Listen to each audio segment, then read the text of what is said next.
모든 죄를 덮는 사랑. 지난 몇 주간 동안 특히 나의 머리에서 떠나지 않은 큰 문제는 오늘 우리나라 안에 사는 사람들은 과거 어느 때에도 비할 수 없는 큰 정신적 공백 상태에 빠졌다는 사실과 함께 이 정신적 공백을 어떻게 처리하느냐 하는 문제였다. 예를 들어 창가 학교의 가사를 읽고 놀라지 않은 사람은 별로 없을 것이다. 그러나 나는 그들이 친일파가 되어서 동방요배를 하고 싶고 일본 말이 그리워 그리로 밀려갔다거나 그 창가 학교의 교리가 좋아서 갔다고는 생각하지 않는다. 메꾸지 않고는 견딜 수 없는 정신적 공백 상태가 역시 새로운 힘을 과시하는 곳으로 밀려가게 한 것이라고 생각된다.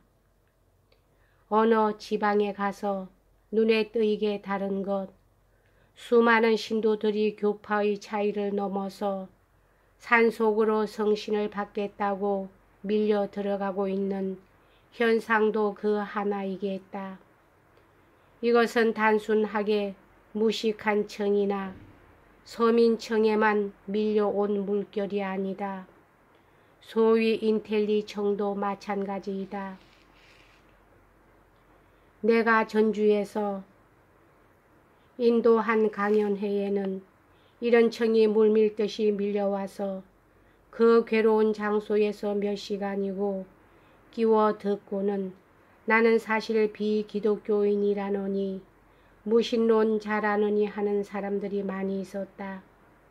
이런 현상에서 첫째로 저들의 공백 상태를 잘못된 것으로 메우게 되면 걷잡을 수 없는 사회적 혼란이 초래할 것이 틀림없는 사실이다.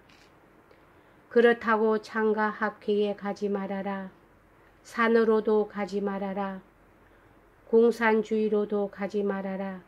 라고 부정만 하여 그런 대로 가는 길을 막아만 놓고 대신에 적극적으로 무엇을 주지 아니하면 오래 가지 않아 그런 공백을 메우고 싶은 의욕마저 상실해질 것이며 이렇게 되는 때 우리의 사회는 치료할 수 없는 전면적인 붕괴가 오리라고 믿어 의심치 않는다. 오늘날의 이러한 사회 현상은 병적인 현상으로서 환자가 배가 고파서 무엇이나 먹고 싶다고 하고 아무 것이나 닥치는 대로 먹으려는 현상과 흡사한데 이때 마구 폭식을 하여서는 병을 더 악화시킬 것은 당연한 일이다. 때문에 먹으려는 것을 막는 것은 옳은 일이나 그 대신 완전히 금식을 시켜 굶겨만 두면 먹고 싶어 하는 의욕마저 상실하고 말 것이며 환자는 건질 길도 없는 상태에 빠지는 것과 같다. 이런 모두를 생각하면 정말 안타까움과 긴장을 금할 길이 없다. 나는 오늘 베드로 선생님의 말씀을 곰곰이 새겨보는 가운데 우리가 취할 기본 자세를 정돈하여 보고자 한다. 베드로는 만물의 마지막이 가까웠으니 그러므로 너희는 정신을 차리라 구하였다. 이것이 오늘의 현실이다. 물론 여기 베드로가 말한 마지막은 역사의 종말을 의미한 것이나 우리들이 사는 한 시대에도 종말적 현상은 있는 것이다. 우리는 어느 순간에 무슨 일이 폭발할는지 알 수 없는 시기에 살고 있다. 이 순간에 일체를 삼켜버리는 종말이 온다면 우리가 지금 하고 있는 모든 일들이 무슨 의미를 가질 것이냐 하는 것을 늘 생각하고 살아야겠다. 나는 이탈리아의 산타루치아에서 솔렌트로 가는 길에서 유명한 폼페이오의 폐허에 들려본 일이 있다. 오랜 옛날 가장 문명의 혜택을 입은 사람들이 살던 곳이 눈 깜짝하는 사이에 화산에 묻히어 사라진 도시 폼페이, 그것을 발굴하였는데 그 화산이 무너지는 순간에 사람들이 무엇을 하였으며 어떻게 살았는가 하는 모양이 화석으로 되어 있는 그대로 볼 수 있었다. 참으로 눈을 뜨고는 볼 수 없고 보고 난 후에 옆에 선 사람의 얼굴을 보기가 부끄러워지는 장면이 너무나 많았다. 나는 그 자리에서 결국 심판이란 저런 것이로구나 하고 생각하였다. 크리스찬 생활이란 곳, 항상 현재의 시점에서 그 눈동자를 이 종말적 순간에 맞추어 놓고 사는 생활이라고 생각한다. 베드로가 말한 말의 의미도 역시 이것이다. 저 기독교의 인간에 대한 기본적인 경고는 이 종말적인 순간은 항상 알지 못한 먼 미래에 있다고 생각하고 긴장이 풀린 인섭 속에서 살아가는 생활 태도에 대한 것이다. 그러나 이러한 경고에 대하여 비기독교인들은 정말 이 순간에라도 종말이 온다면 그것은 종말이니까 모든 것이 끝나버릴 것이 아니냐. 그렇다면 끝나버리는 때의 일을 생각해서는 무엇하느냐고 대답하는 것이다. 그러나 성경은 말하기를 모든 것이 다 끝나지만 결코 없어지지 않고 남는 것이 있는데 그 첫째는 죄라고 하였다. 죄가 남지 않는다면 인간은 책임을 가진 인격적 존재가 될 수 없는 것이다. 죽음과 함께 모든 것이 끝난다면 인간은 단순한 생물에 불과할 것이다. 그러나 인간만이 지니고 있는 죄책의 현상은 단순한 생물적 현상이 아니다. 그러나 이 사실을 시인하는 것은 비단 기독교만이 아니라 모든 종교가 이것을 시인한다. 모든 종교의 관심은 어떻게 이 종말이 오기 전에 죄의 문제를 해소시키느냐 하는 데에 집중된다. 그리하여 대부분의 종교는 이 죄의 문제를 그 죄와 반대 개념인 의, 정의, 선 등 종교적 계율을 충실히 지킴으로써 해소하려고 한다. 그 결과로 이런 죄를 짓지 않도록 피하여 들어가는 도피적인 방향과 또는 적극적으로 악에 대하여 선어로 불의에 대하여 정의로 대항하여 싸우고 종교적 계율을 실천해 가려는 방향이 생긴다. 이것은 본래 구약 성경을 믿는 예수님이 다니던 유대교도 마찬가지였다.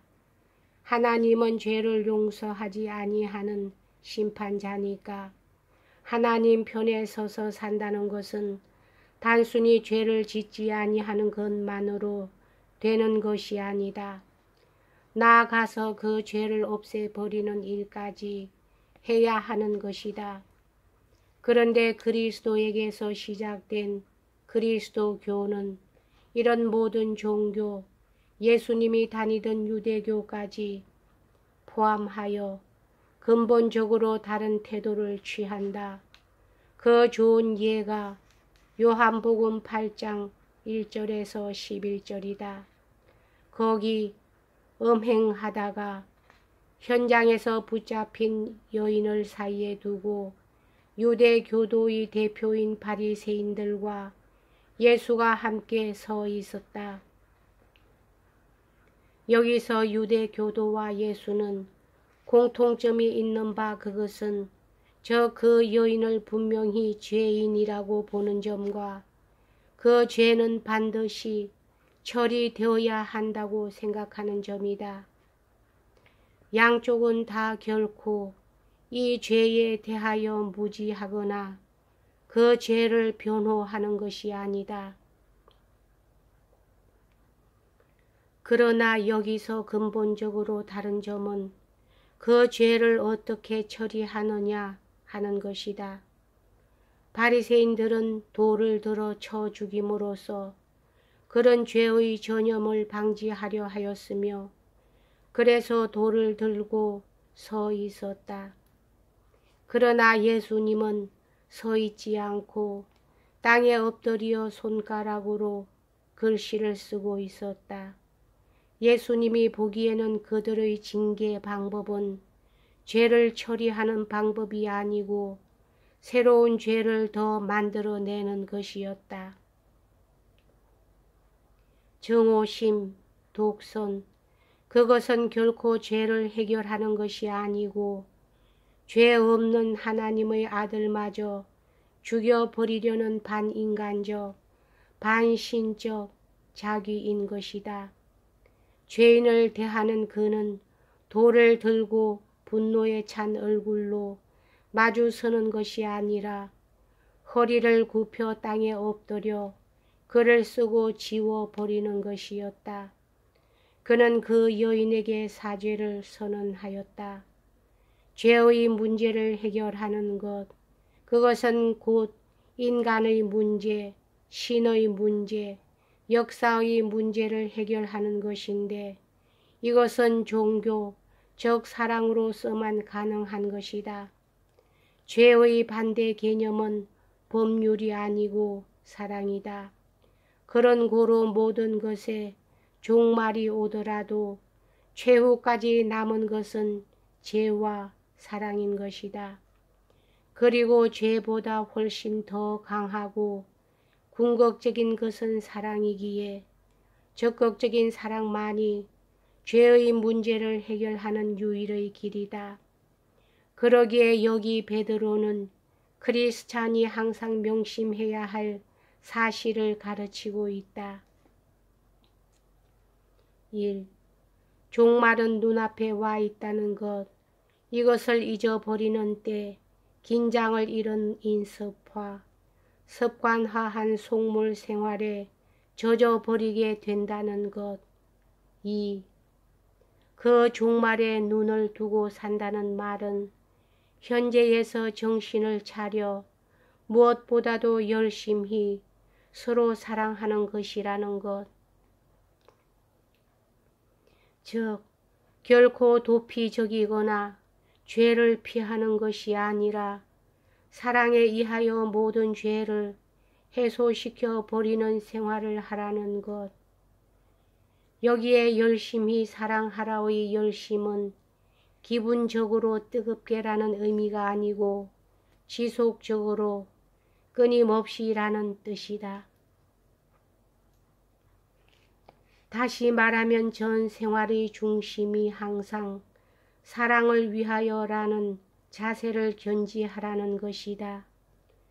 그런데 그런 사랑만이 오직 영원한 파괴력인 죄를 덮는 힘을 가진다는 것이며 여기 덮는다는 말은 히브리어에서는 화해, 보상의 뜻으로 즉 사랑만이 죄를 무력하게 만들고 극복하는 힘을 가진다는 것이다. 이것은 결코 베드로가 창작해낸 말이 아니고 초대 교회 신도들에게 있어서는 보편적으로 크리스찬 생활을 이해하는 열쇠였던 것이다. 사도 바울의 글이나 야고보의 글에도 늘 나타나는 핵심이 되는 사상이다. 그러기에 그리스도 교의 관심의 초점을 종말이나 그 종말에서 죄의 파괴력을 보는 까닭에 그 죄를 극복하는 유일의 힘인 사랑에 초점을 두고 사는 것이 크리스찬인 것이다.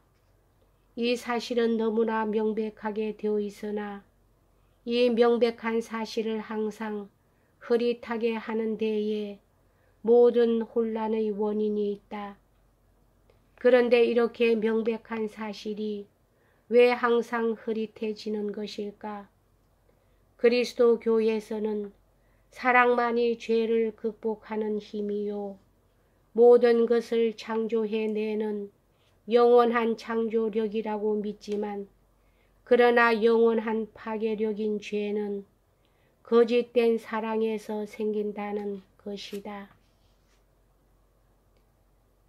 여기까지 하겠습니다.